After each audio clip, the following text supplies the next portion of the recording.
করেছেন, বন্দুকের সামনে বুক ফেলে দিয়ে এই জাতির মুক্তিকে নিশ্চিত করেছেন। সেই সমস্ত বীর শহীদদের আত্মার মাগফিরাত কামনা করেই আমি আমার কথা শুরু করছি। সম্মানিত উপস্থিতি, আপনারা এতক্ষণ ধরে গুরুত্বপূর্ণ বক্তব্য শুনেছেন। আপনারা জানেন যে আমরা অনেকদিন কথা বলতে পারি নাই, আমাদেরকে কথা বলতে দেওয়া হয় নাই। এদেশের আলেম ওলামাকে স্টেজ থেকে নেমে দেওয়া হয়েছে। এদেশে কোরআনের কথা বলতে গিয়ে বাধার সম্মুখীন হয়েছে। এদেশে হক কথা বলতে গিয়ে আলেমদেরকে ফাঁসির কাস্টে ঝুলতে হয়েছে। এদেশে হক কথা বলতে গিয়ে অনেককে জেলখানার অন্ধপ্রকোষ্ঠে ঢুকতে হয়েছে। আপনারা যে শুধু তাই নয়, এদেশে আইনাগর সৃষ্টি করে অসংখ্য মায়ের বুককে খালি করা হয়েছে।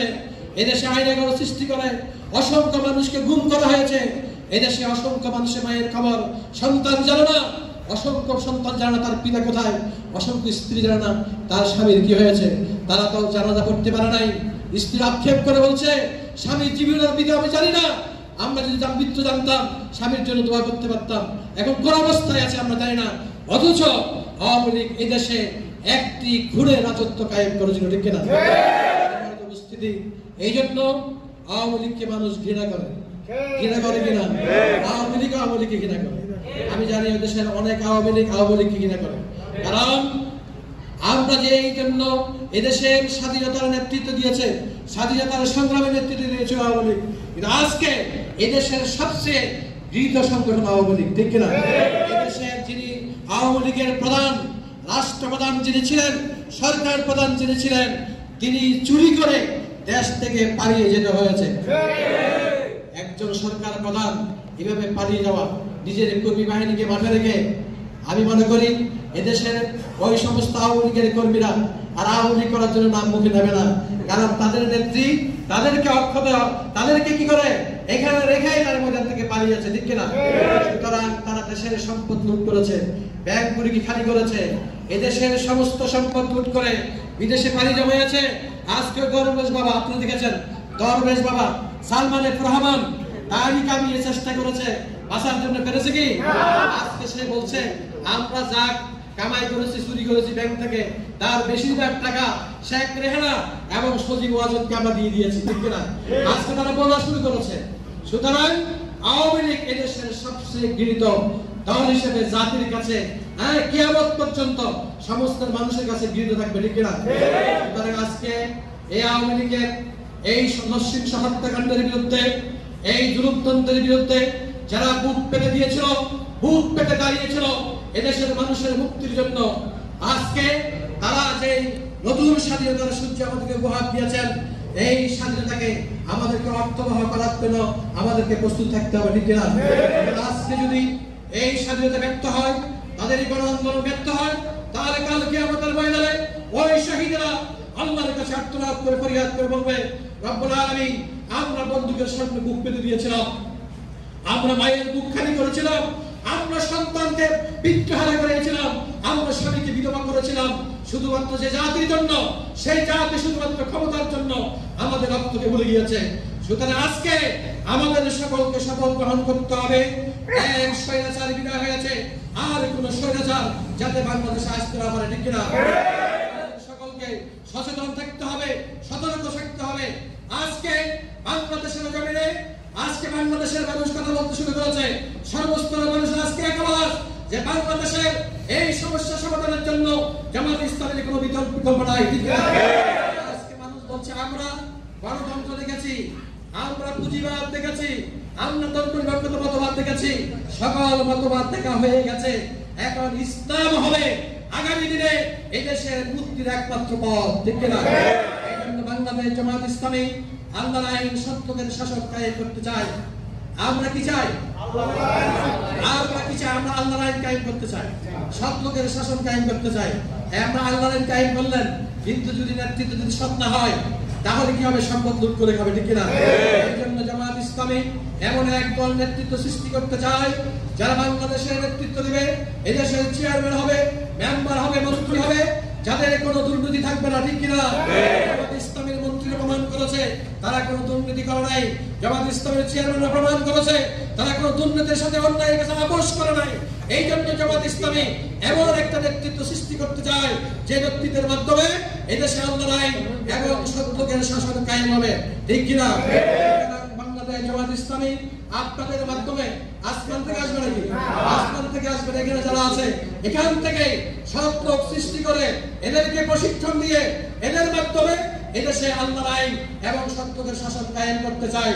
এই জন্য বাংলাদেশের জামাত ইসলামের কর্মী হিসাবে আপনাদের কাছে আমরা যে মেসেজ, আমির জামাতের মেসেজ পৌঁছে দিতে চাই যে জামাত ইসলামী সত্য শাসন করবে কিসের মাধ্যমে? এই জন্য আপনারা দেখেছেন আমাদের প্রোগ্রাম শুরু হয়েছে দারসুল কোরআনের মাধ্যমে। জামাত ইসলামের প্রত্যেক কর্মী ফজরের নামাজের পরে তার প্রথম কাজ আল্লাহর কোরআন নিয়ে এসে বসবে, কোরআনকে বুঝবে, কোরআনের ব্যাখ্যা করবে, কোরআনের জ্ঞান অর্জন করবে। রাজি আছি আমরা জামাত ইসলামের সকল কর্মীকে ফজরের নামাজ জামাতে পড়ার পরে তার প্রথম কাজ হবে কোরআন অধ্যয়ন। কমপক্ষে 2 আয়াত হলেও পড়বে, একটা হাদিস পড়বে, ইসলামী সাহিত্য অধ্যয়ন করবে। জ্ঞানের জগতে জামাত কর্মীরা সবচেয়ে বেশি জ্ঞানী হবে ইনশাআল্লাহ, ঠিক কিনা? এজন্য আপনাদের সকলকে জামাতের প্রকৃত কর্মী হওয়ার জন্য আমাদের ব্যক্তিগত রিপোর্ট আছে, রিপোর্ট সংরক্ষণ করবেন, কোরআন অধ্যয়ন করবেন। কি আপনারা রাজি আছেন? কোরআনের জ্ঞান অর্জন করবেন। আমাদের পাঠাগার আছে, সেখান থেকে বই সংগ্রহ করবেন, কোরআন হাদিসের জ্ঞান সংগ্রহ করবেন। এইগুলো জামাত ইসলামী করবে।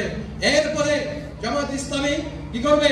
এদেশের মানুষের ঘরে ঘরে পৌঁছবে, মানুষের কাছে দ্বীনের দাওয়াত পৌঁছে। আপনারা জানেন জামাত ইসলামীর মিশন 1968 সালে জামাত ইসলামী বাংলাদেশের ক্ষমতায় যেতে চায়। কত সালে? 30 বছর। 2018 সালে এই সিদ্ধান্ত গ্রহণ করা হয়েছে। এজন্য আপনারা জানেন যে জামাতের সেক্রেটারি জেনারেলকে গ্রেফতার করার পরে ডিবি অফিসে নিয়ে ওই ডিবি হারুন সহ যারা যে তোমরা তো 48 সালে ক্ষমতায় যাবে, কি অস্ত্র তোমাদের আছে, কি টাকায় অস্ত্র আছে, কি আছে তোমাদের, এটা বেরি করার জন্য তাদেরকে দিনের পর দিন রিমান্ডে দেওয়া হয়েছে, ঠিক কিনা? অথচ জামাত ইসলামের অস্ত্র জামাত ইসলামের এই কর্মী বাহিনী, ঠিক কিনা? আমরা এখানে যদি 150 লোক থাকে, জামাত ইসলামের রিপোর্ট বই আছে দ্বিতীয় পাতায়, আমরা প্রতি মাসে 5 জনের কাছে দাওয়াতি কাজ করবো। কয়জন? আমাদের ব্যক্তিগত টার্গেটে, গ্রুপ দাওয়াতি কাজের বাইরে। ব্যক্তিগতভাবে আমি এই মাসে 5 জনের কাছে জামাত ইসলামের দাওয়াত পৌঁছাবো। কয়জনের কাছে? 5 জনের কাছে পৌঁছালাম, না পারলাম 3 জনের কাছে পৌঁছালাম। 3 জনের কাছে দাওয়াত পৌঁছানোর পরে যদি 3 জন দাওয়াত গ্রহণ করে বা 2 জনও গ্রহণ করে, তাহলে এখানে 150 লোক যদি থাকে, 2 জন করে কত হবে? 300 লোক। এক মাসে যদি 300 লোক আমরা জামাত ইসলামের দাওয়াত সংগ্রহমুক্ত করতে পারি, তাহলে বছরে কত হবে? 3 বারে কত হবে? 3600। এখন এক বছরে যদি 3600 লোক জামাত ইসলামের দাওয়াত গ্রহণ করে, 2 বছর পরে 36 দূরে কত? 7200।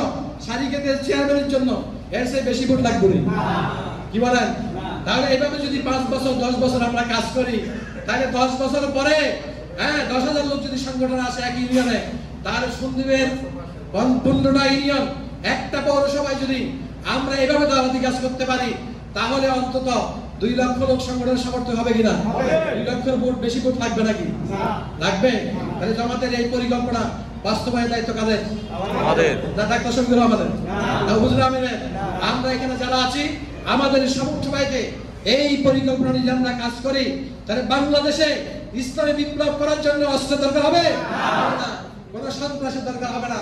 ইসলামী বিপ্লব হবে বৈধ পন্থায়, দাওয়াতের মাধ্যমে। আমরা দেশে একটি সমাজ ইসলামী বিপ্লব করতে চাই। জামাত ইসলামী এই জন্য আপনাদের সবাইকে নিয়ে আগামী দিনে একটি সুন্দর সমাজ কায়েম করতে চাই।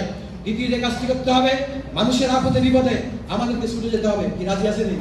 মানুষের বিপদে আমরা কি রাজি? আমাদের আমিরে জামাত যেখানে মানুষ বিপদগ্রস্ত, সেখানে তিনি আছেন। হাগু পানি, গলা পানি, কোমর পানি, সব পানি তিনি দাঁড়িয়ে আছেন, সবার ঘরে ঘরে পৌঁছে যাচ্ছে, ঠিক কিনা?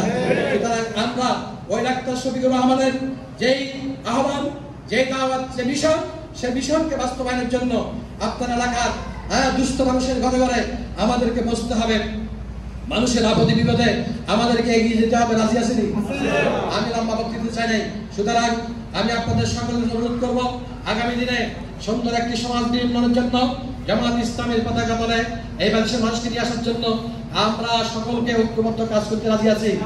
জামাত ইসলামের সাথে আপনারা কাজ করবেন, নিজেদের যোগ্যতা অর্জন করবেন, এই প্রত্যাশা রেখে আমি কথা শেষ করবো। আরেকটি কথা বলে যে আমাদের এই